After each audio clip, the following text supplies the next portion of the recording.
അസ്സലാമു അലൈക്കും. അൽഹംദുലില്ലാഹി റബ്ബിൽ ആലമീൻ വസ്സലാത്തു വസ്സലാമു അലാ റസൂലിഹിൽ അമീൻ വഅലാ ആലിഹി വസഹ്ബിഹി അജ്മഈൻ. റബ്ബി ഇശ്റഹ് ലി സദ്രി വയസ്സിർ ലി അംരി വഹ്ലുൽ ഉഖ്ദതം മിൻ ലിസാനി യഫ്ഖഹു ഖൗലി.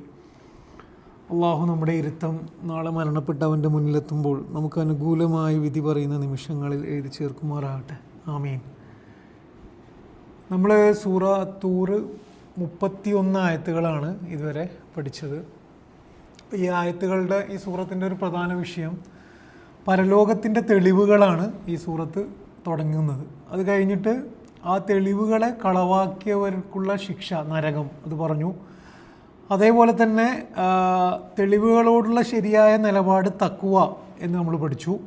പിന്നെ നമ്മൾ ബന്ധങ്ങളോടുള്ള സമീപനം എങ്ങനെയാണ് നമ്മളെ സത്യം കാണാതെ ആക്കുക എന്നതിനെക്കുറിച്ച് പഠിച്ചു.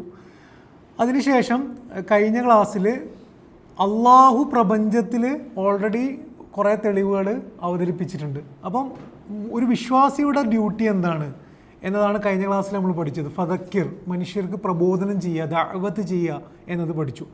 അതോടൊപ്പം തന്നെ നമ്മൾ ദഅവത്ത് ചെയ്യുമ്പം ധാരാളം വെല്ലുവിളികൾ ചുറ്റുപാടത്തു നിന്നുള്ള മനുഷ്യരിൽ നിന്നുണ്ടാവും. അപ്പോൾ അതിന് ദഅവത്ത് ചെയ്യുന്ന ആൾക്ക് കൊടുക്കുന്ന കോൺഫിഡൻസ്, ആത്മവിശ്വാസമാണ് പിന്നെ നമ്മൾ പഠിച്ചത്. അപ്പോൾ അതിൻ്റെ തുടർച്ചയാണ് ഇൻഷാ അല്ലാഹ് ഇത്.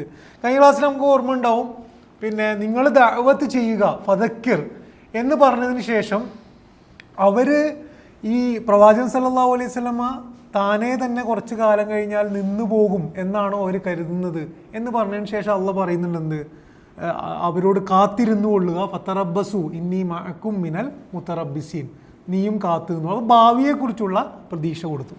ഇന്നത്തെ ക്ലാസ്സിൽ അതിൻ്റെ ഒരു തുടർച്ചയാണ്. എന്ന് വെച്ചാൽ പിന്നെ നമ്മൾ ഇസ്ലാമിനെ ദഅവത്ത് ചെയ്യുമ്പം ധാരാളം പേര് ഇത് നിഷേധിക്കാനുള്ള സാധ്യത ഉണ്ട്. അപ്പം നിഷേധിക്കുമ്പം ആ നിഷേധിക്കുന്നവരുടെ നിലപാടിൻ്റെ ഒരു പൊള്ളത്തരം അല്ലെങ്കിൽ ഒരു ദൗർബല്യം പഠിപ്പിക്കുന്നതാണ് ഈ ആയത്തുകളൊക്കെ. അതിലൊന്നാണ് ഇന്നത്തെ ആയത്ത്. 32-ാമത്തെ ആയത്ത്. ആയത്തിൻ്റെ അർത്ഥം പറഞ്ഞിട്ട് ഞാൻ അതിൻ്റെ വിശദീകരണത്തിലേക്ക് പോകാം. അം തഅ്മുറുഹും അഹ്ലാമുഹും ബിഹാദ.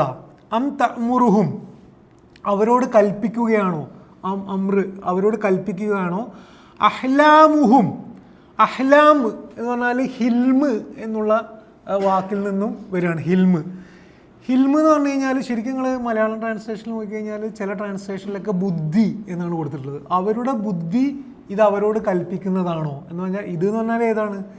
ഈ അള്ളാഹുവിൻ്റെ പ്രപഞ്ചത്തിലെ ഈ തെളിവുകളൊക്കെ സൂര്യനും ചന്ദ്രനെയൊക്കെ നിഷേധിക്കുന്നത് അവരുടെ ബുദ്ധി അവരോട് പറഞ്ഞിട്ടാണോ ഈ നിഷേധിക്കുന്നത് എന്നാണ് ചോദിക്കുന്നത്. പക്ഷേ ഹിൽമ് എന്ന് പറഞ്ഞു കഴിഞ്ഞാൽ ശരിക്കും ആ വാക്കിൻ്റെ അർത്ഥം നിയന്ത്രിക്കുക, സംയമനം പാലിക്കുക എന്നതാണ്. ഖുർആനിൽ പക്വതക്ക് ഹിൽമ് എന്ന് ഉപയോഗിച്ചിട്ടുണ്ട്.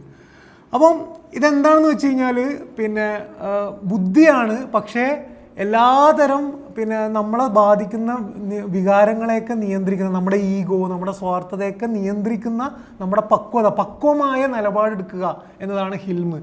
അപ്പം നിങ്ങളുടെ ബുദ്ധിയാണോ, നിങ്ങളുടെ പക്വമായ നിലപാടാണോ ഇത്? അല്ല. അം ഹും കൗമുൻ താഹൂൻ, അല്ല അവർ താഹൂനാണോ എന്നാണ് ചോദിക്കുന്നത്. താഹൂൻ എന്ന് പറഞ്ഞാൽ എന്താണ്? തഹ എന്ന് പറഞ്ഞു കഴിഞ്ഞാൽ തഹൽ മാ എന്ന് ഖുർആൻ ഉപയോഗിക്കുന്നുണ്ട് പ്രളയത്തിന്. തഹ എന്ന് പറഞ്ഞാൽ എന്താണ്? തഹ എന്ന് പറഞ്ഞാൽ അതിര് കടക്കലാണ്. അപ്പം നിങ്ങളൊരു അതിരൊക്കെ പാലിച്ചുകൊണ്ട് പക്വമായിട്ട് എടുത്തൊരു നിലപാടാണോ ഈ അള്ളാഹനെ, ദൈവത്തെ നിഷേധിക്കൽ? അല്ല, നിങ്ങളുടെ അതിര് കടച്ചൽ കൊണ്ട് നിങ്ങൾക്ക് അങ്ങനെ തോന്നുന്നതാണോ എന്നാണ് അള്ളാഹ് ചോദിക്കുന്നത്. ഇത് വളരെ പോയിന്റഡ് ആയിട്ടുള്ള പിന്നെ ഒരായത്താണ്. പിന്നെ ധാരാളം വിഷയങ്ങൾ നമുക്ക് വായിച്ചെടുക്കാൻ കഴിയുന്ന ഒരായത്താണ്. ശരിക്കും അള്ളാഹു ഇവിടെ ഒരു ചോദ്യത്തിലൂടെ അവരുടെ നിലപാടിനെ പൊളിക്കുകയാണ്. ഇതിൻ്റെ ഉത്തരം എന്താണ്? ശരിക്കും അള്ളാഹിൻ്റെ ഉത്തരം എന്താണ്?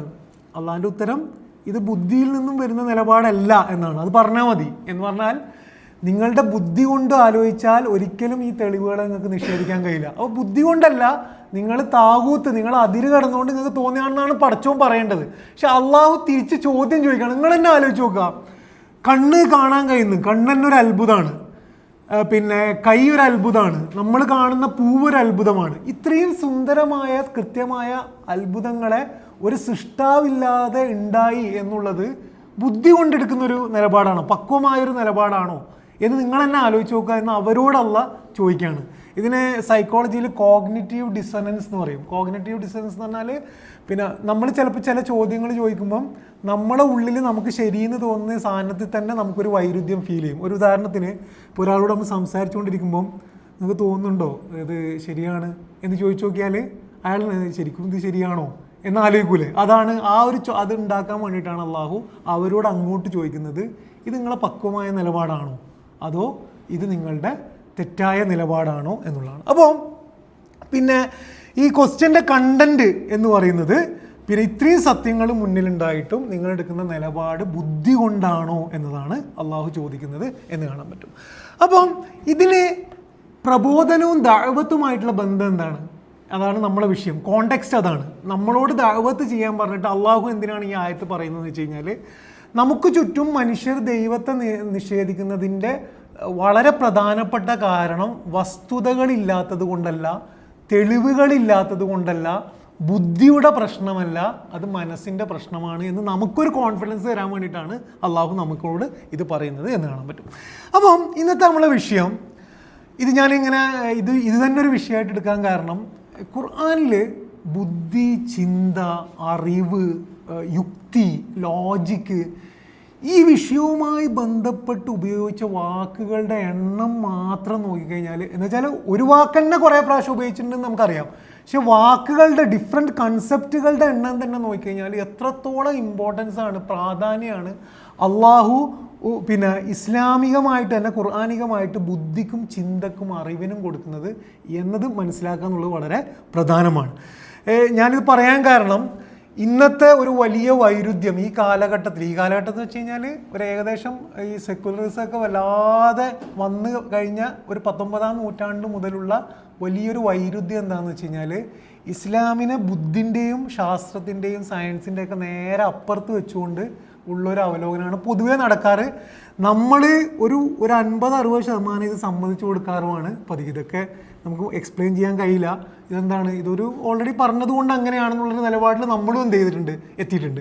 അങ്ങനെ നമ്മൾ എത്തിയിട്ട് പിന്നെ നമ്മൾ തിരിച്ച് ഖുർആനിലേക്ക് നോക്കുമ്പോൾ ഖുർആൻ നിരന്തരം ഇത് പറഞ്ഞുകൊണ്ട് ഇരിക്കുകയാണ്. എപ്പോഴും നമ്മൾ ഈ വിഷയത്തിൽ പറയുന്നൊരു വിഷയമാണ്, ആദ്യത്തെ പദം പ്രവാചകൻ സല്ലല്ലാഹു അലൈഹി വസല്ലമനെ കൊണ്ട് വഹിയായിട്ട് ആദ്യമായിട്ട് പറയിപ്പിച്ച, നാക്ക് കൊണ്ട് പറയിപ്പിച്ച പദം ഇഖ്റ ആണ് എന്ന് നമ്മൾ പലപ്പോഴും പറഞ്ഞ് തുടങ്ങാറുണ്ട്. അപ്പം എന്തിനാണ് അപ്പം ഇന്നത്തെ നമ്മളെ വിഷയം അതായിരിക്കും. അഹ്ലാം എന്നുള്ളത് ഒരു കൺസെപ്റ്റാണ്, പക്വത. പക്ഷെ വേറെ എന്തൊക്കെ കൺസെപ്റ്റാണ് ഖുർആനിൽ ഉപയോഗിച്ചിട്ടുള്ളത്, എന്തിനാണ് അള്ളാഹു ഇത്രയും സ്ട്രെസ് ചെയ്തിട്ട് ചിന്തയും ബുദ്ധിയും പറയുന്നത് എന്നതാണ് ഇൻഷാ അല്ലാഹ് ഇന്നത്തെ നമ്മുടെ വിഷയം. എന്തിനാണ് ഇസ്ലാമിൽ ചിന്ത, അല്ലെങ്കിൽ ഒരാൾ ചിന്തിക്കേണ്ട ആവശ്യം എന്താണ് എന്ന് ചോദിച്ചു കഴിഞ്ഞാൽ, നമ്മുടെ ഒരു തെറ്റിദ്ധാരണ ഒരു ദിവസം ഈമാനുണ്ടായി, അതായത് ഒരു ഈമാനുണ്ടായി അതിങ്ങനെ നിലനിൽക്കുക എന്നുള്ളതാണ്. ഖുർആൻ പറയുന്നത് ഈമാൻ എന്ന് പറയുന്നത് ഒരു പ്രോസസ്സാണ്. എല്ലാ മനുഷ്യരും പോകേണ്ടുന്നൊരു പ്രോസസ്സാണ്. ആ പ്രോസസ്സ് എന്താണെന്ന് വെച്ച് കഴിഞ്ഞാൽ, ആദ്യം സംശയം ഉണ്ടാണോ. സംശയം ഉണ്ടാണെന്ന് പറയുന്നത് തന്നെ മതത്തിൻ്റെ ഉള്ളിൽ വലിയൊരു എന്തോ ഒരു പാതകമാണ്. അള്ളാഹു ഖുർആനിൽ പറയുന്നത് സംശയം ഉണ്ടാകണം, ചോദ്യങ്ങൾ ചോദിക്കണം, എങ്ങനെയാണ് ഇത് ഉണ്ടായത് എന്ന് ചോദിക്കണം. എന്നിട്ട് ആരാണിത് ഉണ്ടാക്കിയത് എന്ന അന്വേഷണത്തിന് ശേഷം ഒരു സൃഷ്ടാവുണ്ട് എന്ന് മനസ്സിലാക്കിയ ഒരാളാണ് എന്ത് പറയേണ്ടത്, അഷ്ഹദു അല്ലാ ഇലാഹ ഇല്ലല്ലാഹ് വഅഷ്ഹദു അന്ന മുഹമ്മദ റസൂലുള്ളാഹ് എന്ന് പറയേണ്ടത് എന്നതാണ് ഇസ്ലാമിൻ്റെ ഇത്. ചിന്തിച്ചാൽ മാത്രമേ നമുക്ക് അള്ളാഹിനെ കണ്ടെത്താൻ കഴിയുള്ളൂ, ആഖിറത്ത് മനസ്സിലാവുള്ളൂ. ഈ രണ്ടും കാണാൻ കഴിയില്ല. അള്ളാഹിനെ കാണാൻ കഴിയില്ല, പിന്നെ ആഖിറത്തിനെ കാണാൻ കഴിയില്ല. ഈ രണ്ടിനെയും നമ്മൾ കണ്ടെത്തുക എന്നുള്ളത് ആരുടെയും, ഒരു മുസ്ലിം കുടുംബത്തിൽ ജനിച്ചവനും പോലും ചെയ്യേണ്ടത് ഇതാണ് എന്ന് അള്ളാഹു പറയുന്നതായിട്ട് കാണാൻ പറ്റും. ഇത് പറയുന്ന കുറേ ആയത്തുകളുണ്ട്. അതിൽ വളരെ നമ്മൾക്ക് ഇത് പെട്ടെന്ന് ക്യാച്ച് ചെയ്യാൻ, ഇതിൻ്റെ ഇമ്പോർട്ടൻസ് ക്യാച്ച് ചെയ്യാൻ 1-2 ആയത്ത് പറയാം. ഒന്ന് സൂറ മുൽക്കിൽ 10-ാമത്തെ ആയത്തുണ്ട്, നമ്മൾ പ്രതീക്ഷിക്കാത്തൊരായത്ത്. നരകത്തിൽ ചില ആൾക്കാരായി, നരകത്തിലായി. അവർ പറയാണ് എന്തുകൊണ്ടാണ് നമ്മൾ നരകത്തിലായത് എന്നതിനെക്കുറിച്ച് പറയുന്നത്. വഖാലു ലൗ കുന്നാ നസ്മഉ ഔ നഅഖിലു മാ കുന്നാ ഫി അസ്ഹാബിസ് സഈർ. നമ്മളെങ്ങാൻ കേൾക്കുകയും യുക്തിപരമായി ചിന്തിക്കുകയും ചെയ്തിരുന്നെങ്കിൽ നമ്മൾ നരകത്തിൽ കിടക്കൂലായിരുന്നു എന്നാണ് പറയുന്നത്. എന്ന് വെച്ചാൽ ഇത് എത്രത്തോളം ഇമ്പോർട്ടൻ്റ് ആണ് എന്ന് കാണിക്കാനുള്ളൊരു ഇതാണ്. രണ്ടാമത് ഇതാണ് ഒരു വിഷയം. എല്ലാവരും അന്ധമായിട്ട് ഒരു കണ്ണി പോലെ വിശ്വസിക്കാനാണെങ്കിൽ അള്ളാഹ് തന്നെ അത് ചെയ്താൽ മതി. ഇതും അള്ളാഹ് പറയുന്നുണ്ട്. എല്ലാവരെയും വിശ്വാസികൾ അങ്ങനെ ആക്കാനാണെങ്കിൽ അള്ളാഹ് തന്നെ ചെയ്താൽ മതി. വലൗ ഷാ അല്ലാഹു ലജമഅഹും അലൽ ഹുദാ ഫലാ തകൂനന്ന മിനൽ ജാഹിലീൻ. അള്ളാഹ്ക്ക് വേണമെങ്കിൽ എന്താക്കാം, എല്ലാവരെയും ഹിദായത്തിലാക്കാം. എന്നിട്ട് അള്ളാഹ് പറയാണ് ഇന്നമാ യസ്തജീബുൽ ലദീന യസ്മഊൻ. ആര് മാത്രമേ ഉത്തരം പറയുള്ളൂ? കേൾക്കാൻ തയ്യാറായവർ മാത്രമേ പറയുള്ളൂ. വൽ മൗത്ത യബ്അസുഹുല്ലാഹു സുമ്മ ഇലൈഹി. മരണപ്പെട്ടവർ എന്ന് വെച്ചാൽ ചിന്തിക്കാത്തവർക്ക് ഒരിക്കലും ഇത് മനസ്സിലാവില്ല എന്നാണ്. എന്നിട്ട് സൂറ ഇസ്രായേൽ 36 ഈ ആയത്തൊക്കെ എന്താണ്, വിപ്ലവകരമായ ആയത്തുകളാണ്. എന്ന് വെച്ചാൽ നമുക്ക് എത്ര കൃത്യമായിട്ട് അള്ളാഹ് പറയുന്നുണ്ട്. അള്ളാഹ് പറയാണ്, വിശ്വാസികളോട് പറയാണ്, എല്ലാവരോടും പറയാണ്, വലാ തഖ്ഫു മാ ലൈസ ലക ബിഹി ഇൽമ്. നിങ്ങൾക്ക് അറിവില്ലാത്ത ഒരു കാര്യത്തെയും നിങ്ങൾ പിന്തുടരരുത്. സൃഷ്ടാവ് പറയാണ്, നിങ്ങൾക്ക് സ്വയം ബോധ്യമില്ലാത്ത എന്ന് വെച്ചാൽ ഒരു അന്ധവിശ്വാസത്തിനും അത് ആര് പറഞ്ഞാലും അള്ളാഹ് പറയാണ് വലാ തഖ്ഫു മാ ലൈസ ലക ബിഹി ഇൽമ്. നിങ്ങൾക്ക് അറിവില്ലാത്ത ഒരു കാര്യത്തിനെയും നിങ്ങൾ പിന്തുടരരുത്.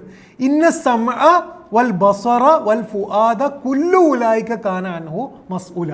നിങ്ങളുടെ ചിന്ത, കേൾവി, കാഴ്ച എല്ലാത്തിനും നിങ്ങൾ എന്ത് ചെയ്യേണ്ടി വരും?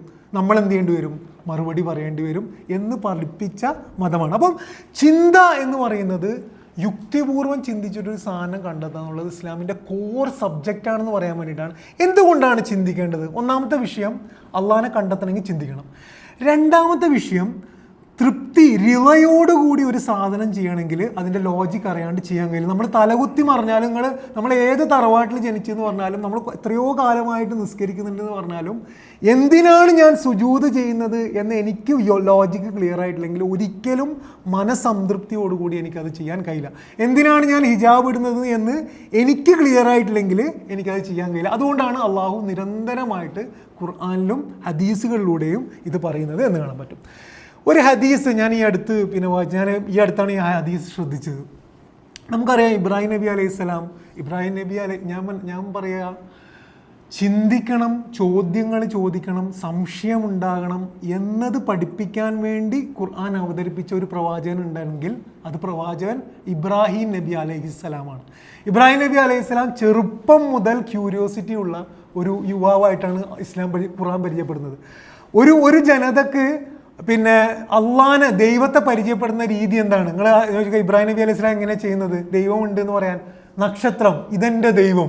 ശരിക്കും ഇന്നത്തെ ഒരു മീഡിയ സംസ്കാരത്തിൽ ഇബ്രാഹിം പറയുന്നു നക്ഷത്രമാണ് എൻ്റെ ദൈവം എന്ന് വേണമെങ്കിൽ എന്ത് ചെയ്യുക, അവിടുന്ന് കട്ട് ചെയ്തിട്ട് വേണമെങ്കിൽ പ്രചരിപ്പിക്കാം. നക്ഷത്രം ഇതാണ് എൻ്റെ ഇലാഹ്. അപ്പോൾ നക്ഷത്രം അസ്തമിച്ചപ്പോൾ അസ്തമിക്കുന്ന ഒന്നും എൻ്റെ ഇലാഹ്. നിങ്ങൾ സയൻസിൽ നോക്കിക്കഴിഞ്ഞാൽ ഡിഡക്റ്റ് ചെയ്തിട്ട് ഒരു തിയറിയിലേക്ക് എത്തുന്നത്, ഇങ്ങനെ ഓരോന്നായിട്ട് ഇങ്ങനെ ആ തിയറി പഠിപ്പിച്ച ആളാണ് ഇബ്രാഹിം നബി അലൈഹി സ്വലാം. അപ്പോൾ ഇബ്രാഹിം നബി അലൈഹി സ്വലാം അങ്ങനെ ഇരിക്കെ ഒരു ദിവസം അള്ളാഹിനോടൊരു ചോദ്യം ചോദിക്കുന്നുണ്ട്. എന്താണ് ആ ചോദ്യം? പഠിച്ചോനെ, സംഭവമൊക്കെ ശരിയാണ്, ഭയങ്കര സൃഷ്ടിപ്പും പരിപാടിയൊക്കെയാണ്, പക്ഷെ എങ്ങനെയാണ് ഈ പരിപാടി ചെയ്യുന്നത്? എങ്ങനെയാണ് നീ സൃഷ്ടിക്കുന്നത്? നിങ്ങൾ ആലോചിച്ച് നോക്കുക, സംശയം എത്ര ഇന്നസെൻ്റ് ആണ്. പക്ഷെ സംശയം ചോദിക്കണം എന്ന് നമ്മളെ പഠിപ്പിക്കുന്ന ഒരു ആയത്താണത്. എങ്ങനെയാണ് നീ സൃഷ്ടിക്കുന്നത് എന്ന് അള്ളാഹിനോട് ചോദിക്കുകയാണ്. അപ്പോൾ അള്ളാഹ് തിരിച്ചു ചോദിക്കും, നിനക്ക് ഇത് എന്തോ പ്രശ്നമുണ്ടോ? അല്ല, അതൊന്നുമല്ല, ഇത്മ ഇന്ന കൽബി എന്നാണ് പറയുന്നത്. ഇത്മ ഇന്ന കൽബി എന്ന് പറഞ്ഞാൽ ഓൾറെഡി എനിക്കറിയാം നീ ആ സംഭവം നീയൊക്കെയാണ് വൻ സംഭവമാണെന്ന് അറിയാം, പക്ഷെ എനിക്കെന്ത് വേണം? ഒരു ഉറപ്പ് വേണം ഈ പണിയെടുക്കാൻ വേണ്ടി. ഇത്മ ഇന്ന കൽബി. ഈ ആയത്ത് വെച്ചുകൊണ്ട് പ്രവാചകൻ സല്ലല്ലാഹു അലൈഹി വസല്ലം ഒരു ഹദീസിൽ പറയുന്നത് നഹ്നു അഹക്കു ബി ഷക്കിൻ മിൻ ഇബ്രാഹിം എന്നാണ്. നഹ്നു അഹക്കു ബി ഷക്കിൻ മിൻ ഇബ്രാഹിമ ഇത് കാല. ഈ ആയത്ത് പിന്നെ പറയും റബ്ബി അരിനി. ഇബ്രാഹിം നബി അലൈഹി സ്വലാം ആ സംശയം ചോദിച്ചെങ്കിൽ നമ്മൾ ആ സംശയം ചോദിക്കാൻ അതിനേക്കാൾ എന്താണ് അവകാശം എന്ന് പറഞ്ഞു കഴിഞ്ഞാൽ, ഇബ്രാഹിം നബി അലൈഹി സ്വലാമിന് ആ സംശയം ചോദിച്ചിട്ട് ഇത്മയിന്ന ആകണമെങ്കിൽ നമ്മൾ എന്ത് ചെയ്യണം? നമ്മൾ എന്തായാലും ആ ചോദ്യം ചോദിച്ചിട്ട് എന്ത് ചെയ്യണം? നമുക്ക് ആ ക്ലാരിറ്റി വരിക. നിങ്ങൾ ആരാ പറയുന്ന നോക്കുക, പ്രവാചകൻ സല്ലല്ലാഹു അലൈഹി വസല്ലമ ആണിത് പറയുന്നത് എന്നുള്ളതാണ്. അപ്പം ഇസ്ലാം എത്രത്തോളം ഈ ചിന്തയെക്കുറിച്ചും ചിന്തക്കും യുക്തിക്കും അറിവിനുമുള്ള ഇമ്പോർട്ടൻസ് കൊടുക്കുന്നു എന്ന് പറയാൻ വേണ്ടിയിട്ടാണ് ഞാനിത് പറയുന്നത്. ഇനി ഖുർആനിൽ ധാരാളം പദങ്ങൾ ഉപയോഗിച്ചിട്ടുണ്ട്. ഞാൻ തന്നെ പല ക്ലാസ്സുകളിലായിട്ട് എടുക്കുമ്പം ഒരു സ്ഥലത്ത് അക്കല്, യഅക്കിലൂൻ, അഫല യതഫക്കറൂൻ, എന്താണ് തഫക്കഹു, ഫിഖ്, അഫല യതദബ്ബറൂനൽ ഖുർആൻ, ഇങ്ങനെ കുറേ പദങ്ങൾ. അപ്പോൾ ഒന്നിരുന്നിട്ട് ഇതെന്തിനും പല പദങ്ങൾ ഉപയോഗിക്കുന്നത്? ചിന്ത എന്നുള്ളൊരു പദം ഉപയോഗിച്ചാൽ മതിയല്ലോ. അപ്പോൾ അതെന്താണ് എന്നറിയുക എന്നുള്ളതാണ് നമ്മൾ ഈ ക്ലാസ്സിൻ്റെ ഒരു ഇതിൽ ഇത് മൊത്തത്തിൽ ഈ കൺസെപ്റ്റ് ഒക്കെ എടുത്തു കഴിഞ്ഞാൽ ഒരു കോമൺ പോയിന്റ് ഉണ്ട്. അത് പറഞ്ഞിട്ട് ഞാൻ ആ കൺസെപ്റ്റിലേക്ക് പോകാം. ആ പോയിന്റ് എന്താണെന്ന് വെച്ച് കഴിഞ്ഞാൽ ഇസ്ലാമും ഭൗതികവാദവും തമ്മിൽ ചിന്തയുടെയും സംശയത്തിൻ്റെ കാര്യത്തിലുള്ള ഡിഫറൻസ് എന്താണ്, സിമിലാരിറ്റി എന്താണ്, ഇത് പറയുമ്പോൾ പിന്നെ ഞാനത് പറയുമ്പോൾ കുറേ കൂടെ ക്ലിയർ ആവും. സിമിലാരിറ്റി എന്താണെന്ന് വെച്ച് കഴിഞ്ഞാൽ, സമാനതകൾ എന്താണെന്ന് വെച്ച് കഴിഞ്ഞാൽ, പിന്നെ സയൻസും അല്ലെങ്കിൽ ശാസ്ത്രവും സെക്യുലറിസവും പറയുന്നുണ്ട് സംശയിക്കാൻ, ഇസ്ലാമും പറയുന്നുണ്ട് സംശയിക്കാൻ. അവരും പറയുന്നുണ്ട് ചോദ്യം ചോദിക്കാൻ, നമ്മളും പറയുന്നുണ്ട് എന്ത്, നമ്മളെന്ന് വെച്ചാൽ ഇസ്ലാമും പറയുന്നുണ്ട് ചോദ്യം ചോദിക്കാൻ. നിരന്തരം ചിന്തിച്ചുകൊണ്ടേയിരിക്കുക, ഒരു പോയിന്റിലല്ല, നിരന്തരം ചിന്തിച്ചുകൊണ്ടേയിരിക്കുക എന്ന് പിന്നെ ഭൗതികവാദവും പറയുന്നുണ്ട്, ഇസ്ലാമും പറയുന്നുണ്ട്. ഡിഫറൻസ് എന്താണ്? രണ്ട് ഡിഫറൻസാണ്, രണ്ട് പ്രധാനപ്പെട്ട ഡിഫറൻസാണ് ഈ കൺസെപ്റ്റുകളിലൂടെ അള്ളാഹ് പറയുന്നത്. ഒന്നാമത്തെ ഡിഫറൻസ്, നിരന്തരം സംശയിച്ചുകൊണ്ടിരിക്കുക, മരിക്കുന്നവരെ അന്വേഷിച്ചുകൊണ്ടിരിക്കുക എന്നുള്ളതാണ് ഭൗതികവാദത്തിൻ്റെ ഒരു കൺസെപ്റ്റ്. എത്തിയാൽ എത്തി, അതാണ്. പക്ഷെ ഇസ്ലാം പറയുന്നത് ഈ ജീവിതം ഒരു പർപ്പസ് ഉള്ള ജീവിതമാണ്. ഈ ജീവിതത്തിൽ നമുക്ക് ചെയ്ത് തീർക്കേണ്ടുന്ന കുറേ സാധനം ഇല്ലെങ്കിൽ നമ്മൾ പരാജയപ്പെട്ടു പോകും. അപ്പോൾ ഒരു തീർപ്പിലെത്തേണ്ടതുണ്ട്. അതാണ് ഇസ്ലാമും അതും തമ്മില്ല. ഒരു തീർപ്പിലെത്തുക എന്നുള്ളത് ഈ ജീവിത കാലയളവിൽ നമ്മൾ എത്തേണ്ടുന്ന ഒരു സാധനമാണ്. തീർപ്പിലെത്തിയിട്ടില്ലെങ്കിൽ എന്താണ് വിജയം, എന്താണ് പരാജയം എന്ന് മറ്റിടത്തെ സംബന്ധിച്ചിടത്തോളം നിരന്തരം സംശയിച്ചുകൊണ്ട് എപ്പോഴും ഒരു സംശയത്തിൻ്റെ ഒരു നിലപാടിൽ നിൽക്കുന്നതിന് കുഴപ്പമില്ല. ഇസ്ലാം പറയുന്നത് നിങ്ങൾക്ക് സംശയിക്കാം, പക്ഷെ ഒരു പോയിന്റിൽ എത്തിക്കൊണ്ടിട്ട് നമുക്ക് എന്ത് ചെയ്യണം, ആ നിലപാടിൽ എത്തുക എന്നുള്ളത്. അപ്പോൾ പർപ്പസ് ഉണ്ട് എന്നുള്ളതാണ് ഒന്നാമത്തെ വ്യത്യാസം എന്നുള്ളതാണ്. അപ്പം എപ്പോഴും സംശയം എന്നത് ഇസ്ലാമികമായിട്ട് എന്തില്ല, എപ്പോഴും സംശയം ഉണ്ടാകുക, പക്ഷെ കോർ പോയിന്റിൽ നമ്മളൊരു പ്രാവശ്യം എത്തണം എന്ന് മാത്രമല്ല. അള്ളാഹു പറയുന്നത് നിങ്ങൾ എവിടെയെങ്കിലും പോയി എത്തണ്ട, അത്രയും സിമ്പിളാണ്. ആ കൺക്ലൂഷനിലെത്തൽ അത്രയും സിമ്പിളാണ്. അതുകൊണ്ടാണ് സൂറ ഖിയാമയിലോ സൂറ ഇൻസാനിലോ എനിക്ക് കൺഫ്യൂഷൻ, അള്ളാഹ് പറയുന്നത് നിങ്ങൾക്ക് അള്ളാനെ കാണണോ, നിങ്ങൾ വിരൽ തുമ്പുകളിലേക്ക് നോക്കൂ എന്ന് പറഞ്ഞാൽ അത്രയും സിമ്പിളാണ്. നിങ്ങൾ ആ തിസീസ് ഒന്നും പഠിക്കണ്ട. നിങ്ങൾക്ക് അള്ളാനെ കാണണോ, നിങ്ങൾ വിരൽ തുമ്പുകളിലേക്ക് നോക്കൂ എന്ന് ഖുർആൻ പറയുന്നത് അത്രയും സിമ്പിളായിട്ടുള്ളൊരു സാധനത്തിൻ്റെ കൺക്ലൂഷനിൽ എത്തിയിട്ട് പിന്നെ ബാക്കി അന്വേഷണം, സയൻസ്, കോസ്മിക് തിയറി, എല്ലാത്തിലും ക്വാണ്ടം ഫിസിക്സ്, എല്ലാത്തിലും നിങ്ങൾ പോയിക്കോ. പക്ഷെ ജീവിതത്തിൻ്റെ പർപ്പസ് അറിയുക എന്നുള്ളത് പെട്ടെന്ന് നമ്മുടെ ജീവിതത്തിൽ നടക്കേണ്ടതാണ്. ഒന്നാമത്തത്. രണ്ടാമത്, ഇസ്ലാമും ഈ ഭൗതികവാദവും വ്യത്യാസമാണെന്ന് വെച്ച് കഴിഞ്ഞാൽ, നിങ്ങൾ ഈ എല്ലാ കൺസെപ്റ്റിലും കോമൺ ആയിട്ടുള്ളൊരു സാധനം അള്ളാഹ് പറയുന്നത്, ഒരാൾ ചിന്തിക്കാൻ തുടങ്ങിയാൽ അയാളെ ചിന്തയിൽ നിന്നും ബ്ലോക്ക് ചെയ്യുന്ന കുറേ കാര്യങ്ങളുണ്ട്. അയാളുടെ സ്വാർത്ഥത, അയാളുടെ ഈഗോ, അയാളുടെ പ്രിജുഡിസ്, അയാളുടെ പിന്നെ തറവാടിത്തം, അങ്ങനെ കുറേ സാധനങ്ങളുണ്ട്. ഈ സാധനങ്ങളെ പിടിച്ചു നിർത്താൻ കഴിഞ്ഞില്ലെങ്കിൽ ഒരാൾക്ക് പ്യുവറായിട്ടും സത്യസന്ധമായിട്ട് ചിന്തിക്കാൻ കഴിയില്ല. അതുകൊണ്ടാണ് അള്ളാഹു ഖുർആനിൽ മനുഷ്യരധികവും വിശ്വസിക്കാത്തത് ബുദ്ധിയുടെ പ്രശ്നമല്ല, മനസ്സിൻ്റെ പ്രശ്നമാണ് എന്ന് പറയുന്നത്. ഇതേ ആയത്തിൽ എന്ന് വെച്ചാൽ പിന്നെ ഈ നിങ്ങൾ വിരൽ തുമ്പുകളിലേക്ക് നോക്കിക്കോ എന്ന് പറയുന്ന ആയത്തിൻ്റെ തൊട്ടുടനെ അള്ളാഹ് പറയുന്നത് ലി യഫ്ജുറ അമാമ എന്നാണ്. മനുഷ്യൻ എന്തുകൊണ്ടാണ് അള്ളാഹിനെ കണ്ടെത്താന്ന് വെച്ച് കഴിഞ്ഞാൽ അവന് തെറ്റുകളിൽ തുടർന്നുകൊണ്ടേയിരിക്കണം. ദൈവത്തിനെ അംഗീകരിച്ച് കഴിഞ്ഞാൽ എന്ത് ചെയ്യേണ്ടി വരും, നിയമം പാലിക്കേണ്ടി വരും.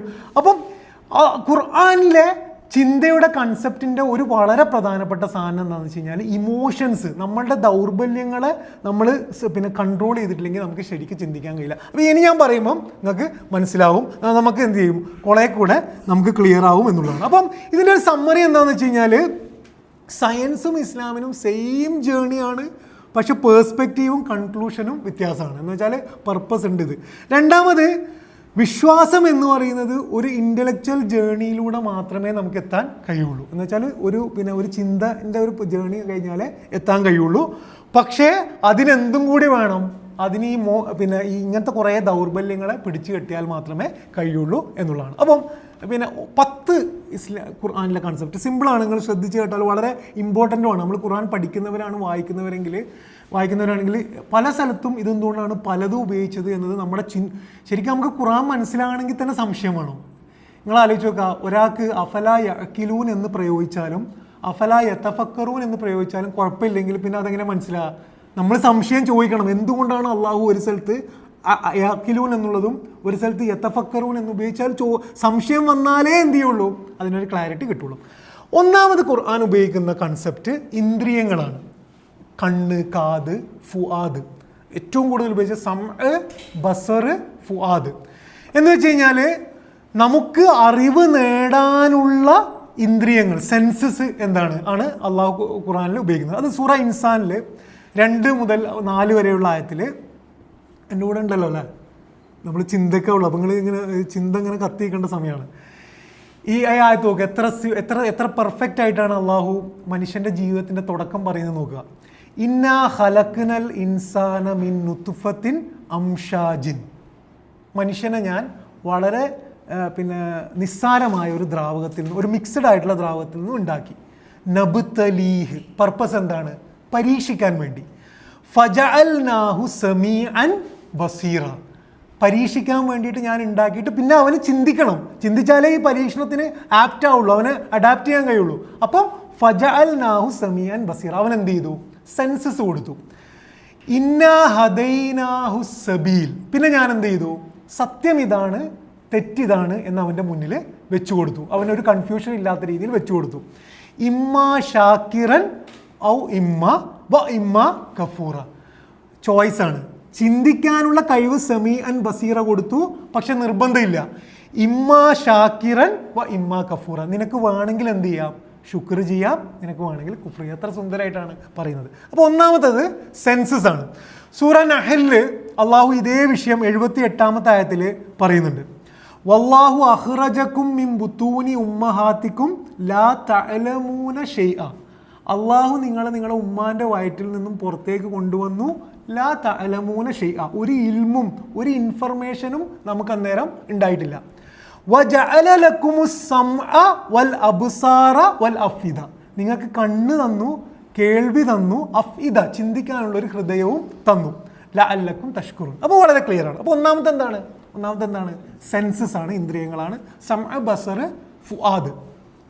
രണ്ടാമത്തത് ഷുഊർ ആണ്. ഷുഊർ നമ്മൾ ശ്രദ്ധിക്കാത്തൊരു സാധനമാണ്.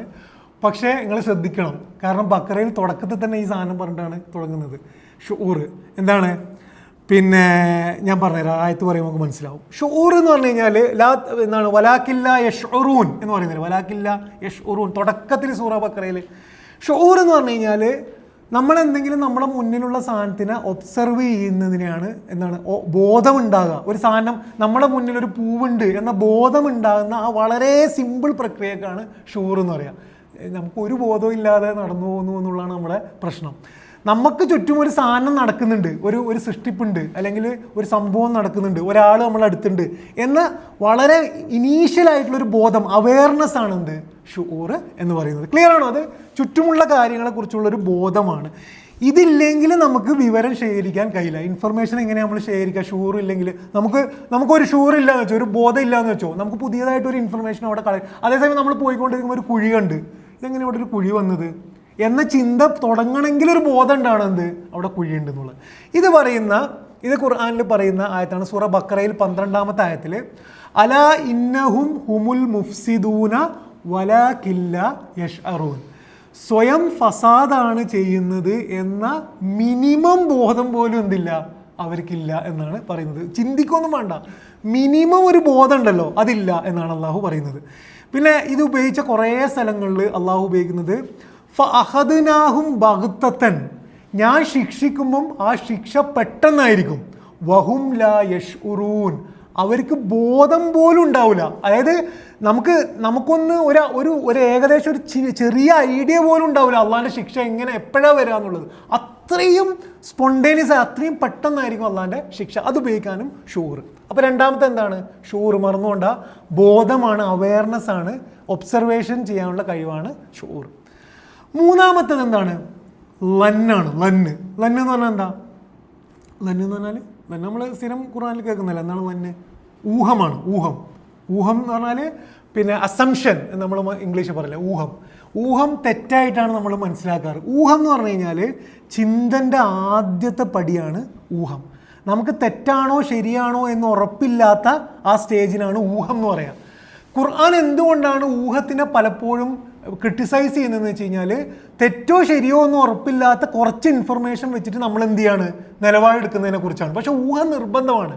ഒരു ഇനീഷ്യൽ സ്റ്റേജിൽ കുറച്ച് അറിവുണ്ടായിട്ട് അതിനെ ഈമാനിലേക്ക് നമുക്ക് എന്ത് ചെയ്യാൻ കഴിയണം? ട്രാൻസ്ഫോം ചെയ്യാൻ കഴിയണം. അതിനെ ഒന്നും കൂടി ഒന്ന് സ്ട്രോങ് ആക്കിയിട്ട് ഈമാനിലേക്ക് കൊടുക്കാൻ കഴിയണം. അപ്പോൾ ഊഹം വളരെ പ്രധാനമാണ്. ലന്ന് ആണ് മൂന്നാമത്തെ കാര്യം.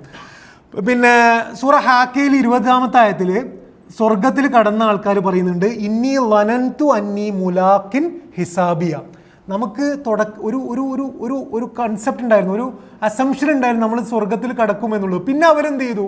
അതിനെ ഡെവലപ്പ് ചെയ്യാണ് ചെയ്യുന്നത് എന്നുള്ളതാണ്. അധിക മനുഷ്യരും ഈ ഊഹത്തിൽ നിന്നുകൊണ്ടാണ് നിലപാടെടുക്കുന്നത് എന്നതിനെക്കുറിച്ച് അള്ളാഹ് പറയുന്നത് എവിടെയാണ്? എന്താ പറയുന്നത്?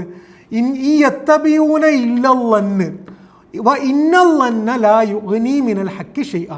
ഊഹം ഒരിക്കലും സത്യത്തിന് പകരമാവുകയില്ല എന്ന് പറയുന്നത് അതാണ്. അപ്പം മൂന്നാമത്തത് ഊഹമാണ്. നാലാമത്തത് നമുക്ക് അറിയുന്ന ഒരു പദമാണ്, നമ്മൾ ചിന്തിക്കാത്തൊരു പദമാണ്, അത് ഫിക്റാണ്. ഫിക്ർ, തഫക്കുർ എന്ന് പറയില്ല, ഫിക്ർ. ഫിക്ർ ഉണ്ടാകണമെന്ന് പറയില്ല, വെറുതെ പറയാണ്. ഫിക്ർ എന്താണെന്ന് അറിഞ്ഞുകൊണ്ടല്ല, വെറുതെ പറയാണ് ഫിക്ർ ഉണ്ടാവണം. ഫിക്റാണ് ശരിക്ക് റാഷണൽ, യുക്തി. നമുക്കൊരു സാധനം അറിയാം, പിന്നെ നമ്മൾ അതിനെക്കുറിച്ച് എന്ത് ചെയ്യാണ്? ആലോചിക്കുകയാണ്, ഇത് എന്തായിരിക്കും സംഭവം. അപ്പം ഈ ഫിക്ർ തുടക്കത്തിലാണ് ഉള്ളപ്പോഴാണ് ഈ തലയിൽ ആപ്പിൾ വീണപ്പം ഇതെന്തായിരിക്കും സംഭവം ആണല്ലോ. ആ ഫിക്ർ ഉള്ളതുകൊണ്ടാണ്. നമുക്ക് ഫിക്റില്ലാത്ത, നമുക്ക് തലയിൽ ആപ്പിൾ വീണ് കഴിഞ്ഞാൽ ഒരു വേറെ ആപ്പിൾ ഉണ്ടോ എന്നാണല്ലോ, അത് വേറൊരു ഫിക്റാണ്. അപ്പോൾ ഫിക്ർ എന്ന് പറഞ്ഞു കഴിഞ്ഞാൽ റീസൺ അന്വേഷിക്കുക, എന്തുകൊണ്ടായിരിക്കും എന്നതാണ് ഫിക്ർ. ഫിക്ർ എന്ന് പറഞ്ഞു കഴിഞ്ഞാൽ അതാണ്. രണ്ട് ഫാക്റ്റിനെ കണക്ട് ചെയ്യുന്ന പരിപാടിയാണ് ഫിക്ർ. നിങ്ങൾ ആലോചിച്ച് നോക്കി, ഇതൊക്കെ നോക്കുമ്പോൾ അള്ളാഹു നമുക്ക് തന്നിട്ടില്ലെങ്കിൽ ഇതൊക്കെ കിട്ടിയ ആൾക്കാരാണ് അള്ളാഹ് ഇല്ല എന്ന് പറയും. ഇത് ഇത്രയും ഫാക്കൽറ്റീസ് തന്ന സൃഷ്ടാവ് എത്ര ഡീറ്റെയിൽഡ് ആയിട്ടാണ് നമ്മളെ പഠിപ്പിക്കുന്നത് എന്നുള്ളതാണ് ഖുർആൻ്റെ അമേസിങ് ആയിട്ടുള്ള കാര്യം. അതാണ് നമ്മൾ മനസ്സിലാക്കേണ്ടത്. സുബ്ഹാനല്ലാഹ്. അപ്പം ഫിക്ർ എന്ന് പറഞ്ഞാൽ രണ്ട് ഫാക്റ്റിനെ നമ്മൾ കണക്ട് ചെയ്യണം. ഒരു സാധനം കണ്ടു, അതിനെ വേറെ ഇത് എന്തുകൊണ്ടായിരിക്കും എന്ന് കണക്ട് ചെയ്യുന്ന, റീസൺ ചെയ്യുന്നതിനെയാണ് ഫിക്ർ എന്ന് പറയുക. സൂറ ആൽ ഇംറാനിൽ 191 ആയത്തിൽ വഖ്തിലാഫിൽ ലൈലി വന്നഹാർ, രാത്രിയും പകലൊക്കെ ഇങ്ങനെ മാറി മാറി മറഞ്ഞു വരുന്നു. എല്ലാവരും കാണുന്നുണ്ട്, 100 ആളും കാണുന്നുണ്ട്. പക്ഷേ ചില ആൾക്കാർക്ക് മാത്രമേ അതെന്താവുള്ളൂ, അതിൻ്റെ ബാക്കിലേക്ക് ചിന്തിക്കുള്ളൂ. അതാണ് അള്ളാഹ് പറയുന്നത്, വയതഫക്കറൂന ഫീ ഖൽഖിസ് സമാവാതി വൽ അർളി റബ്ബന മാ ഖലഖ്ത ഹാദാ ബാത്തില. ചില ആൾക്കാർ അതിന് ഫിക്ർ കൊടുക്കും. ഫയതഫക്കറൂൻ, എന്തുകൊണ്ടായിരിക്കും രാത്രിയും പകലും ഇങ്ങനെ മാറി മാറി വരുന്നത്? അങ്ങനെ എന്തോ ഒരു പ്രശ്നം, എന്തുകൊണ്ടാണ് അങ്ങനെ ചിന്തിച്ചിട്ട് അവർ പറയും, റബ്ബന, പടച്ചോനെ, മാ ഖലഖ്ത ഹാദാ ബാത്തില, നീ ഇതൊന്നും വെറുതെ സൃഷ്ടിച്ചതല്ല. അത് ഫിക്റിൻ്റെ റിസൾട്ടാണ്. സൂറ റൂമിൽ അള്ളാഹു പറയുന്നുണ്ട്, വമിൻ ആയാത്തിഹി അൻ ഹൽക്കൽ എന്ന് വെച്ചാൽ പിന്നെ വബൈനക്കും വജഅല ബൈനക്കും മവദ്ദത്തൻ വറഹ്മ, ഭാര്യയ്ക്കും ഭർത്താവിനും ഇടയിൽ, ആണിനും പെണ്ണിനും ഇടയിൽ പ്രണയം അള്ളാഹു ഉണ്ടാക്കി. അതെല്ലാവരും അനുഭവിക്കുന്നുണ്ട്. പക്ഷെ ചില ആൾക്കാർ എന്ത് ചെയ്യും, ഇതെവിടുന്ന ഈ പ്രണയം സാധനം വന്നത്, ഈ സ്നേഹം ഇവിടുന്ന അവർക്ക് എന്താക്കും, ഇന്നഫീ ദാലിക ലആയാത്തിൽ ലിഖൗമി യതഫക്കറൂൻ. ഫിക്ർ ചെയ്യുന്നവർക്ക് എന്ത് ചെയ്യുള്ളൂ, അത് ആയത്തായിട്ട് മാറുകയുള്ളൂ. ക്ലിയർ ആണല്ലോ അല്ലേ? അപ്പം നാലാമത്തത് ഫിക്റാണ്. അപ്പം നമ്മൾ ഒബ്സർവ് ചെയ്തു, നമ്മൾ ഇന്ദ്രിയങ്ങൾ കൊണ്ട് കണ്ടു, നമ്മൾ ഒബ്സർവ് ചെയ്തു, പിന്നെ നമുക്ക് എന്ത് ചെയ്തു, ഒരു ഊഹം വന്നു, ലന്ന് വന്നു, പിന്നെ നമ്മൾ അതിൻ്റെ റീസൺ അന്വേഷിക്കുന്ന സ്റ്റേജിലാണ് ഫിക്ർ. അഞ്ചാമത്തതാണ് അക്കല്. അക്കലാണ് നമ്മൾ അധികവും പിന്നെ ലോജിക്കായിട്ട് കണക്ക്. നിങ്ങൾ എന്തുകൊണ്ട് ചിന്തിക്കുന്നില്ല? അക്കലെന്ന് പറഞ്ഞു കഴിഞ്ഞാൽ അതിൻ്റെ ശരിക്കുള്ള അർത്ഥം ഒന്നിനെ പിടിച്ചു കെട്ടുക എന്നാണ് അർത്ഥം. പിടിച്ചു കെട്ടുക. എന്തിനെയാണ് പിടിച്ചു കെട്ടേണ്ടത്? നമ്മൾ ശരിക്കും ഫിക്ർ ഉപയോഗിക്കുമ്പം ചുറ്റും വരുന്ന പ്രലോഭനങ്ങൾ എന്ന് പറഞ്ഞു കഴിഞ്ഞാൽ, നമ്മളിപ്പോൾ ഒരു ഉദാഹരണത്തിന് രാത്രിയെ കാണുമ്പം ഇതാരാണ് സൃഷ്ടിച്ചത് എന്ന് ആലോചിച്ച് തുടങ്ങുമ്പോൾ തന്നെ നമ്മളെ ബാക്കിൽ നിന്ന് വരും, അല്ല അങ്ങനെ ആലോചിച്ച് കഴിഞ്ഞാൽ ചിലപ്പം മതത്തിനെ അംഗീകരിക്കേണ്ടി വരും, വേണ്ട എന്നൊക്കെ പറഞ്ഞിട്ട് വേറെ സാധനം, സ്വാർത്ഥതയും പണ്ട് പറഞ്ഞു പോയ സാധനങ്ങളൊക്കെ നമ്മളെ ബ്ലോക്ക് ചെയ്യും. ഇങ്ങനത്തെ കുറേ ദൗർബല്യങ്ങൾ ഇതിനെ പിടിച്ചു കെട്ടുന്ന നമ്മുടെ ക്യാരക്ടറാണ് അക്കൽ. അപ്പം അക്കൽ എന്ന് പറഞ്ഞു കഴിഞ്ഞാൽ ഫിക്റിൻ്റെ ഒരു അഡ്വാൻസ് സ്റ്റേജാണ്. ഫിക്ർ തന്നെ റീസണിങ് ആണ്, പക്ഷെ റീസണിങ് പ്യുവർ ആണെങ്കിൽ അക്കല് വേണം. അതാണ് അഫലാ യഅഖിലൂൻ എന്ന് പറയുന്നത്. ഇത് സിമ്പിളായിട്ട് വളരെ സുന്ദരമായിട്ട് മനസ്സിലാക്കാൻ കഴിയുന്ന ഒരു ആയത്ത് സൂറ അൻകബൂത്തിൽ 63 ആയത്തിൽ നമുക്കറിയാം, ഖുറൈശികൾക്ക് അള്ളാനെ അറിയായിരുന്നു അല്ലേ? ഖുറൈശികൾക്ക് അള്ളാനെ അറിയാം. അള്ളാനെ പരിചയപ്പെടുത്താൻ വേണ്ടിയിട്ടല്ല പ്രവാചകം വന്നത്, അള്ളാഹ് ശരിക്കും ആരാണ് എന്ന് പരിചയപ്പെടുത്താനാണ് വന്നത്. അള്ളാഹ് എന്ന കൺസെപ്റ്റിനെ കുറിച്ചല്ല, അള്ളാഹ് ശരിക്കും ആരാണ് എന്ന് പരിചയപ്പെടുത്താനാണ്. അപ്പോൾ സൂറ അൻകബൂത്തിൽ അള്ളാഹ് പറയാണ്, അവരോട് ചോദിക്കുക, ആരോട്? ഖുറൈശികളോട്. വലഇൻ സഅൽതഹും മൻ നസ്സല മിനസ് സമായി മാഅൻ, ആരാണ് ആകാശത്തുനിന്ന് പിന്നെ വെള്ളം ഇറക്കിയത്? ഫിക്ർ, ആരാണ് ആകാശത്തുനിന്ന് ഇറക്കിയത് എന്ന് ചോദിച്ചാൽ അവർ പറയുന്നത് ലയഖൂലൂന അല്ലാഹ്, അള്ളയാണ് ഇറക്കിയത്. അപ്പോൾ ഫിക്റുണ്ട്, അള്ളയാണ് ഇറക്കിയെന്ന് അറിയാം, പക്ഷേ അള്ളാഹിൻ്റെ നിയമങ്ങളൊന്നും അവരെന്ത് ചെയ്യൂല, പാലിക്കൂല. അപ്പോൾ അവരോട് ചോദിക്കുകയാണ്, പിന്നെ ബൽ അക്സറുഹും ലാ യഅഖിലൂൻ, പക്ഷെ അവരിൽ അധിക പേർക്കും എന്തില്ല, അക്കലില്ല. അക്കലില്ല എന്ന് പറഞ്ഞു കഴിഞ്ഞാൽ അള്ളയാണ് എന്നറിയാം, പക്ഷെ ആ അള്ളാനെ അനുസരിച്ചിട്ടേ കഅബയിൽ വിഗ്രഹങ്ങൾ വെക്കാൻ പാടുള്ളൂ, അള്ളാനെ അനുസരിച്ചിട്ടേ സാമ്പത്തിക ഇടപാട് നടത്താൻ പാടുള്ളൂ എന്നതും കൂടെ മനസ്സിലാണെങ്കിൽ അവരുടെ തറവാടിത്തത്തിനെ പിടിച്ചു കെട്ടണം. അതൊക്കെ അക്കലുണ്ടായാലേ യുക്തിയാണ്. പക്ഷേ ഇങ്ങനത്തെ ദൗർബല്യങ്ങളെ പിടിച്ചു കെട്ടാനുള്ള കഴിവുണ്ടെങ്കിലേ ഫിക്കർ അക്കലായിട്ട് മാറുകയുള്ളൂ എന്നുള്ളതാണ്. ക്ലിയർ ആണല്ലോ അല്ലേ? ഫിക്കർ എന്ന് പറഞ്ഞാൽ ഫസ്റ്റ് സ്റ്റേജ് ആയിട്ട് നമുക്ക് എടുക്കാം. അക്കല് എന്ന് പറയുന്നത് അതിൻ്റെ ഒരു അഡ്വാൻസ്ഡ് സ്റ്റേജ് ആയിട്ട് നമുക്ക് എടുക്കാം. എന്ന് പറഞ്ഞു കഴിഞ്ഞാൽ ഫിക്കർ പറയുക ഇതെന്താണ് എന്ന് ആലോചിക്കും. ഫിക്കർ അക്കല് ചെയ്യുക ഇതെന്താണ് എന്ന് മനസ്സിലാക്കി കഴിഞ്ഞാൽ അതെൻ്റെ ജീവിതത്തിൽ പകർത്തേണ്ടതല്ലേ എന്നും കൂടി എന്ത് ചെയ്യും? അക്കല് എടുക്കും എന്നുള്ളതാണ്. ഇതാണ് പിന്നെ ഫിക്കറും അക്കലും. ആറാമത്തത് ഫിഖ് ആണ്. ഫിഖ് നമ്മൾ ധാരാളം കേൾക്കുന്നതാണ്, പക്ഷെ എന്താ സംഭവം നമ്മൾ സുന്ദരമായിട്ടുള്ള കൺസെപ്റ്റാണ് ഖുർആനിലെ ഫിഖ് എന്ന് പറഞ്ഞാൽ. നമുക്ക് ഫിഖ് എന്ന് പറയുമ്പോൾ തന്നെ എന്തോ ഒരു കർമ്മശാസ്ത്രം എന്നാണ് നമ്മൾ ആലോചിക്കുക. ഫിഖ് എന്ന് പറഞ്ഞു കഴിഞ്ഞാൽ നമ്മൾ കാണുന്ന കാര്യങ്ങളെ നമ്മളെ ജീവിതവുമായി ബന്ധപ്പെടുന്ന ചിന്തയാണ് ഫിഖ്. എന്ന് വെച്ച് കഴിഞ്ഞാൽ നമ്മളിപ്പം ഒരു മഴ കണ്ടു, ആ മഴക്ക് എൻ്റെ ജീവിതവുമായിട്ട് ഒരു സാധനത്തിൽ നിന്ന് മോറൽ തിയറീസ് എടുക്കുന്ന നമ്മുടെ കഴിവാണ്. എന്ന് വെച്ചാൽ ധാർമ്മികമായ അധ്യാപനങ്ങൾ എടുക്കുന്ന നമ്മുടെ കഴിവാണ് ഫിഖ് എന്ന് പറയുന്നത്. അപ്പോൾ അതുകൊണ്ടാണ് ഇസ്ലാമിൽ ഫിഖ് എന്താണ്? ഇസ്ലാമിൽ ഫിഖ് എന്ന് പറഞ്ഞു കഴിഞ്ഞാൽ നമ്മുടെ ജീവിതത്തിന് പുതിയൊരു പ്രശ്നം വന്നു, ആ പ്രശ്നത്തെ ഖുർആൻ വെച്ചുകൊണ്ട് എങ്ങനെ അഡ്രസ്സ് ചെയ്യാം എന്ന് ആൾക്കാർ ആലോചിച്ച് തുടങ്ങിയപ്പോഴാണ് ഇസ്ലാമിൽ ഫിഖ് വന്നത്. അപ്പോൾ ഫിഖ് എന്ന് ഒരു ഉദാഹരണത്തിന് മരണമുണ്ട് എന്ന് ഒരാൾക്കറിയാം, മരണം ആരാണ് മരണം, പക്ഷെ ഫിഖ് ഉണ്ടായാൽ മാത്രമേ ആ മരണം ഉള്ളത് കൊണ്ട് ഞാനെന്ത് ചെയ്യണം എന്ന് നമുക്ക് ആലോചിക്കാൻ കഴിയുള്ളൂ. അപ്പോൾ അതാണ് ഫിഖ്. അപ്പോൾ ഇത് പഠിപ്പിക്കുന്ന സൂറ നിസായിൽ 78-ാമത്തെ ആയത്തിൽ പിന്നെ ഞാൻ അതിനേക്കാൾ പിന്നെ ഇത് സൂറ അൻഫാൽ 65-ാമത്തെ ആയത്തിൽ വിശ്വാസികളുടെ സ്ട്രെങ്ത്തിനെ കുറിച്ചും വിശ്വാസമില്ലാത്തവരുടെ ദൗർബല്യത്തെക്കുറിച്ചും അള്ളാഹ് പറയുന്നത് ഇങ്ങനെയാണ്: ഈ യകും മിൻകും 20 സ്വാബിറൂന യഅ്ലിബു മിഅത്തൈൻ. നിങ്ങളുടെ കൂട്ടത്തിൽ ക്ഷമയുള്ള 20 പേരുണ്ടെങ്കിൽ അവരിലെ 200 പേരെ നിങ്ങൾക്ക് എന്ത് ചെയ്യാൻ പറ്റും? തോൽപ്പിക്കാൻ കഴിയും. ആരോടാ പറയുന്നത്? വിശ്വാസികളോട്. എന്നിട്ട് അതിൻ്റെ കാരണം അള്ളാഹു പറയുന്നത് അന്നഹും ഖൗമുല്ലാ യഫ്ഖഹൂൻ. അവരെന്താണ്? ഫിഖ് ഇല്ലാത്ത ജനതയാണ്. അപ്പോൾ എന്താണ് നമ്മുടെ സ്ട്രെങ്ത്? നമ്മുടെ സ്ട്രെങ്ത് എന്താണെന്ന് വെച്ച് കഴിഞ്ഞാൽ മരണമുണ്ട് എന്ന് അറിയുക മാത്രമല്ല, ആ മരണം എൻ്റെ നാഥൻ്റെ അടുത്തേക്കാണ്, എൻ്റെ മരണം നാഥൻ്റെ കൺട്രോളിലാണ്, അതുകൊണ്ട് മരിച്ചാലും കുഴപ്പമില്ല, അവൻ്റെ മാർഗത്തിലാണ് നിൽക്കുന്നത് എന്ന് അക്കലിനെ ഫിഖ് ആക്കാനുള്ള നമ്മുടെ കഴിവുള്ളതുകൊണ്ട് നമ്മൾക്ക് എന്ത് ചെയ്യാണ്? നമുക്ക് വൻ സ്ട്രെങ്ത് ആയിരിക്കും. ജീവിതത്തെക്കുറിച്ച് നമുക്ക് പേടി ഉണ്ടാവില്ല, മരണത്തെ നമുക്ക് പേടി ഉണ്ടാവില്ല. കാരണം എന്താണ്? നമ്മൾ മരണമുണ്ട് എന്ന് മാത്രം അറിയുന്നവരല്ല, മരിച്ചാൽ ആരുടെ അടുത്തേക്കാണ് പോകേണ്ടത്, അവനനുസരിച്ചാണ് ജീവിക്കേണ്ടത് എന്ന ഫിഖും കൂടി ഉള്ളത് കൊണ്ടാണ് നമ്മൾ സ്ട്രോങ് ആകുന്നത്. അപ്പോൾ നമ്മൾ 20 പേര് മതി ശരിക്ക്. എന്ത് 100 പേരെ? ഇന്നെന്താണ് പ്രശ്നം? അവർ 20 പേര് മതി നമ്മളൊരു 10,000-ങ്ങളെ തോൽപ്പിക്കാൻ. കാരണം നമുക്ക് ഫിഖ് ഇല്ല എന്നതാണ് പ്രശ്നം. നമുക്ക് കുറേ കാര്യങ്ങൾ അറിയാം, സ്വർഗ്ഗമുണ്ട്, എല്ലാം അറിയാം, പക്ഷെ ജീവിതത്തുമായിട്ട് അതിനെ ബന്ധപ്പെടുത്തിയിട്ടുള്ള ചിന്ത നമുക്കില്ല എന്നുള്ളതാണ്. ഇതാണ് ആറാമത്തത്. ഏഴാമത്തത് തദബ്ബുറാണ്. തദബ്ബുർ എന്ന് പറഞ്ഞാൽ ദുബുർ എന്ന് പറഞ്ഞു കഴിഞ്ഞാൽ ഒരു സാധനത്തിൻ്റെ അറ്റം എന്നാണ് അർത്ഥം. ഒരു വിഷയത്തിൻ്റെ അറ്റം വരെ ചിന്തിക്കുന്നതിനെ കുറിച്ചാണ് തദബ്ബുർ എന്ന് പറയുക. ആഴത്തിൽ ചിന്തിക്കുക. അതാണ് അഫല യതദബ്ബറൂനൽ ഖുർആൻ. ഒരു വിഷയം നമുക്കുണ്ട്, ഇപ്പോൾ ആ വിഷയം മരണമുണ്ട്, മരണം എങ്ങനെയാണ്, എന്തൊക്കെ സെൽസാണ് പോകുന്നത്, മരണത്തിന് ശേഷം എന്താ സംഭവിക്കുക, ഒരു വിഷയത്തിൻ്റെ അറ്റം വരെ ആഴത്തിൽ ചിന്തിക്കുന്നതിനെയാണ് തദബ്ബുർ എന്ന് പറയാം. എട്ടാമത്തത് ഹിക്മത്താണ്. ഹിക്മത്ത് എന്താണ്? പെട്ടെന്ന് അറിയാം. ഹിക്മത്ത് എന്താണ്? വിവേകമാണ്. വിസ്ഡം എന്ന് പറഞ്ഞാൽ എന്താ? വിവേകം എന്ന് പറഞ്ഞാൽ എന്താ? വിവേകം എന്ന് പറഞ്ഞു കഴിഞ്ഞാൽ ഒരറിവിനെ എവിടെ ഉപയോഗിക്കണം എന്നറിയുന്നതാണ് വിവേകം. അറിവുണ്ടായതുകൊണ്ട് കാര്യമില്ല, വിവേകം ഇല്ലെങ്കിൽ പ്രശ്നമായിരിക്കും.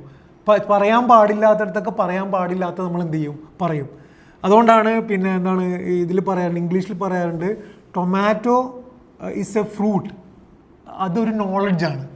Not to use tomato in fruit salad is wisdom. ഞാൻ പറയാം, അറിവുണ്ടായതുകൊണ്ട് കാര്യമില്ല, വിസ്ഡം ഉണ്ടായാലേ ഇതാവുള്ളൂ. അപ്പോൾ നമുക്കൊരു സദസ്സിലൊരു സാധനം പറയരുത് എന്നുള്ളതിന് വിസ്ഡം വേണം, വിവേകം. ഇതാണ് ഹിക്മത്ത്. ഹിക്മത്ത് എന്ന് പറഞ്ഞാൽ ആ പദത്തിൻ്റെ അർത്ഥവും നിർത്തുക, തടഞ്ഞു നിർത്തുക എന്നാണ്. എന്തിനാണ് നമ്മൾ തടഞ്ഞു നിർത്തുന്നത്? നമ്മളൊരു സമയത്ത് ഇത് പറയാം, ഇവിടെ ഇത് പറയേണ്ടതില്ല എന്നതിന് നമ്മൾ പല സാധനങ്ങളെയും പിടിച്ചു നിർത്തിയാലേ നമുക്കത് ചെയ്യാൻ പറ്റുള്ളൂ. അതാണ് വിവേകം എന്ന് പറയുന്നത്. ഹിക്മത്ത് അധികവും ഖുർആൻ ഉപയോഗിച്ചത് കിതാബുമായി ബന്ധപ്പെട്ടാണ്. എന്താണ്? ഖുർആനുമായി ബന്ധം. ഖുർആൻ്റെ കൂടെ ഹിക്മത്തും കൂടി, അതാണ് നമ്മുടെ പ്രശ്നവും. നമുക്ക് ഖുർആൻ അറിയാം, ഹിക്മത്ത് അറിയില്ലെങ്കിലും പ്രശ്നമാണ്. ഹിക്മത്തിന് വേണം. അപ്പോൾ ഞാൻ കൂടുതൽ എക്സ്പ്ലെയിൻ ചെയ്യുന്നില്ല, സമയത്തിൻ്റെ ഒരു പ്രശ്നമുണ്ട്. 9ാമത്തെ കൺസെപ്റ്റാണ് ഇന്ന് നമ്മൾ പഠിച്ചത്, ഹിൽമ്. ഹിൽമ് എന്ന് പറഞ്ഞു കഴിഞ്ഞാൽ ഞാൻ പറഞ്ഞതുപോലെ സംയമനമാണ്, കമ്പോഷറാണ്, ആത്മനിയന്ത്രണമാണ്, പക്വതയാണ്. അപ്പോൾ ഹിൽമ് എന്ന് പറഞ്ഞു കഴിഞ്ഞാൽ നമ്മളൊരു നിലപാട് പക്വമായി ആലോചിക്കുന്നതിനാണ്, വളരെ ഉയർന്നു നിന്നുകൊണ്ട് ആലോചിക്കുന്നതാണ് ഹിൽമ് എന്ന് പറയുന്നത്. അപ്പോൾ ഹിക്മത്ത് എന്ന് പറഞ്ഞാൽ ഒരു അറിവിനെ അതിന് ആവശ്യമുള്ള രീതി ഉപയോഗിക്കുന്നതാണെങ്കിൽ, ഹിൽമ് എന്ന് പറഞ്ഞാൽ അതിനേക്കാൾ മുകളിലാണ്. എന്ന് വെച്ചാൽ വളരെ പക്വമായിട്ട് ഒരു കാര്യം ആലോചിക്കുന്നതിനെ കുറിച്ചാണ് ഹിൽമ് എന്ന് പറയാം. എന്ന് പറഞ്ഞു കഴിഞ്ഞാൽ പലപ്പോഴും ഇത് തമ്മിലുള്ള ബന്ധത്തെക്കുറിച്ച്, ഹിക്മത്തും അഹ്ലാമും ഹിൽമും തമ്മിലുള്ള ബന്ധത്തെക്കുറിച്ച് ഒരു സ്ഥലത്ത് ഞാൻ വായിച്ചത്, ഹിക്മത്ത് എന്ന് പറഞ്ഞു കഴിഞ്ഞാൽ ഒരു സ്ഥലത്ത് ഇന്നത് പറയാൻ പാടില്ല എന്ന നമ്മുടെ ബോധമാണെങ്കിൽ അത് പറയാതിരിക്കാനുള്ള പക്വതയാണെന്ത് ഹിൽമ് എന്ന് പറയുന്നത്. ക്ലിയർ ആണല്ലോ അല്ലേ? അപ്പോൾ ഹിക്മത്തും ഹിൽമ് എന്ന് പറയുന്നത് ഇതാണ്. അള്ളാൻ്റെ ഒരു പേരാണ് അൽ ഹലീം എന്നുള്ളത്. ഈ പദങ്ങളിലൊക്കെ നിങ്ങൾ നോക്കിക്കഴിഞ്ഞാൽ അള്ളാൻ്റെ പേരുള്ളത് ഈ 2 പദങ്ങൾക്ക് മാത്രമാണ്. ഒന്ന് ഹിക്മത്ത് അൽ ഹക്കീം, രണ്ടെന്താണ് അൽ ഹലീം. എന്തുകൊണ്ടാണ് അക്കലിലും അതുപോലെ തന്നെ ഫിക്കറിലൊന്നും അള്ളാൻ്റെ പേരില്ലാത്തത്? കാരണം അതൊക്കെ അറിവ് നേടാനുള്ള പ്രോസസ്സാണ്. അള്ളാഹിനെ സംബന്ധിച്ചിടത്തോളം അറിവ് നേടുക എന്നുള്ളത് പ്രസക്തമല്ല. അതേസമയം ഹിക്മത്തും ഈ പക്വത എന്നുള്ളതും വളരെ പ്രധാനമായതുകൊണ്ടാണ് എന്നുള്ളതാണ്. അവസാനത്തെ കൺസെപ്റ്റ് ലുബ്ബാണ്. ഉലുൽ അൽബാബ് എന്ന് പറയുന്നത് ലുബ് എന്ന് പറഞ്ഞു കഴിഞ്ഞാൽ ഒരു സാധനത്തിൻ്റെ ഉള്ളിൽ ഏറ്റവും പ്യുവറായിട്ടുള്ള സത്തക്കാണ് ലുബ് എന്ന് പറയുക. എന്ന് വെച്ചാൽ എല്ലാം കൊണ്ടും ഇമോഷണലിയും ബുദ്ധിപരമായിട്ടൊക്കെ ഒരാളുടെ ഉള്ളിൽ അത്രയും പ്യുവറാണെങ്കിൽ അയാളെയാണ് നമ്മൾ പറയുന്നത് ഉലുൽ അൽബാബ്. നിങ്ങൾ ഖുർആനിൽ നോക്കിക്കഴിഞ്ഞാൽ ഉലുൽ അൽബാബ് വെച്ചുകൊണ്ടാണ് അള്ളാഹു ദിക്റിനെ കുറിച്ച് പറയുന്നത്, തഖ്വനെ കുറിച്ച് പറയുന്നത്. എന്ന് വെച്ചാൽ വളരെ പ്യുവറായിട്ടുള്ളൊരു ബുദ്ധിയുള്ള ഒരാൾക്ക് നല്ലൊരു വിശ്വാസിയും കൂടി ആകാൻ കഴിയുള്ളൂ എന്ന് പറയുന്നതായിട്ട് കാണാൻ കഴിയുമെന്നുള്ളതാണ്. ഉലുൽ അൽബാബ് ഉപയോഗിച്ച ഒരായത്തും കൂടെ പറഞ്ഞിട്ട് നമുക്ക് ക്ലാസ് അവസാനിക്കും. ഹാദാ ബലാ ഉൽ ഇന്നാസി വലിയുന്ദിറു ബിഹി വലിയഅലമു അന്നമാ ഹുവ ഇലാഹുൻ വാഹിദ്. അള്ളാഹു ഏകനാണ് എന്ന് മനസ്സിലാക്കണം. വലിയദ്ദക്കറ ഉലുൽ അൽബാബ്. അള്ളാഹു ഏകനാണെന്ന് ആർക്ക് മാത്രമേ മനസ്സിലാവുള്ളൂ? ഉലുൽ അൽബാബിന് മാത്രമേ മനസ്സിലാവുള്ളൂ. വളരെ പ്യുവറായിട്ടുള്ള ബുദ്ധിയുള്ളവർക്ക് മാത്രമേ മനസ്സിലാവുകയുള്ളൂ എന്നുള്ളതാണ്. അപ്പം ഇതാണ് ഇന്നത്തെ ക്ലാസ്. ഏകദേശം നിങ്ങൾക്ക് കിട്ടിയെന്ന് വിചാരിക്കുന്നു. കുറേ കൺസെപ്റ്റ് പറഞ്ഞു പോയതുകൊണ്ട് കൺഫ്യൂഷൻ ഉണ്ടാകാൻ ചാൻസ് ഉണ്ട്. അതുകൊണ്ട് ഇന്നൊന്ന് പോയിട്ട് ഈ ക്ലാസ്സിൻ്റെ റെക്കോർഡിംഗ് ഉണ്ടാവും. ഒരു പ്രാവശ്യം ഇരുന്നിട്ട് നല്ല ഉപകാരപ്പെടും. കാരണം ഖുർആൻ പഠിക്കുമ്പോൾ വളരെ ഉപകാരപ്പെടും. ഓരോ ആയത്തുകളും ഖുർആൻ്റെ സൗന്ദര്യം നിങ്ങൾ ആലോചിച്ചൊക്കെ എത്ര പ്രവാചകനാണ് ഇത് എഴുതിയിരുന്നെങ്കിൽ ഇത്രയും ഡൈവേഴ്സായിട്ട് ഇത്രയും സ്പെസിഫിക് ആയിട്ട് ഒരു വിഷയത്തെ കൈകാര്യം ചെയ്യാൻ കഴിയില്ല. അപ്പം ഖുർആൻ വായിക്കുമ്പോൾ ഉപകാരപ്പെടും. അപ്പോൾ ഈ ഓരോ കൺസെപ്റ്റുകളും മനസ്സിലാക്കുക. ഇതിനൊരു സമ്മറി എന്ന് പറയുന്നത് ഇസ്ലാമിൻ്റെ ബേസാണ്. ബേസ് എന്ന് വെച്ചാൽ ഇതില്ലാതെ ഇസ്ലാം ഇല്ല എന്ന് പറയാൻ മാത്രം ബേസാണെന്ത് യുക്തി, ചിന്ത. നമ്മൾ എവിടെ പോകുമ്പോഴും ഇസ്ലാമിനെ റെപ്രസെൻ്റ് ചെയ്യുമ്പം ശാസ്ത്രത്തിനെതിരാണ് ഇസ്ലാം, ഈ വാദമേ ശരിയല്ല. ഈ എല്ലാ അന്വേഷണവും വിശ്വാസിയുടെ അടിസ്ഥാന ബാധ്യതയാണ്. ഇതാണ് ഒന്നാമത്തത്. 2, നമ്മുടെ ഒരു നിർബന്ധ സ്വഭാവത്തിൽ സംശയവും ചോദ്യവും ചിന്തയും ഉണ്ടാവണം. 3, ഇതില്ലാതെ നമുക്ക് റിള ഉണ്ടാവില്ല, അള്ളാഹിനെ കണ്ടെത്താൻ കഴിയില്ല. 4, ഇസ്ലാമും ശാസ്ത്രവും തമ്മിൽ എതിർപക്ഷത്തല്ല ഉള്ളത്, ഒരേ പാതയിലാണ് പോയിക്കൊണ്ടിരിക്കുന്നത്. പക്ഷെ പർപ്പസ് വ്യത്യാസമാണ്, എൻവയോൺമെൻറ്റ് വ്യത്യാസമാണ്, ഫോക്കസും വ്യത്യാസമാണ് എന്നുള്ളതാണ്.